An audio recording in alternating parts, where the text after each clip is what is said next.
Hey there everyone, in this video I will show you how to trim video in CapCut PC. So let's get started.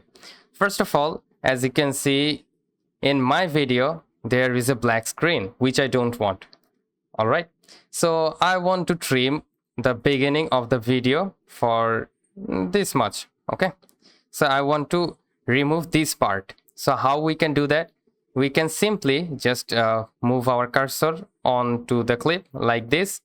When this icon appears, we just need to hold the mouse and drag like this. So this is one of the way.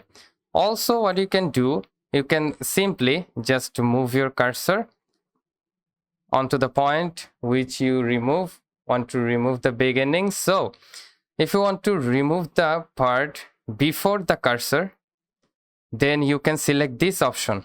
All right, so which will delete this left part of the clip.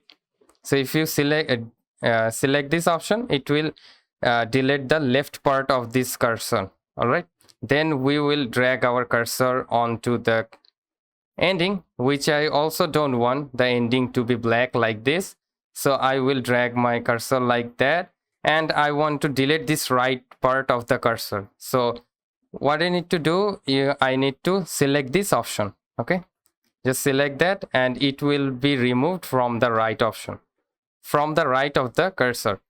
Also, if you want to remove something from the middle of the video, we can also do that. We can just simply just tap on this split icon, and again the part like here, then again tap on the split option, and as you can see we got the clip which I don't want. Then I will right click or tapping on the delete onto your keyboard. Just tap on the delete and it will be deleted. So that's how you can easily trim video in CapCut PC. So thank you so much guys for watching this video. Have a great day.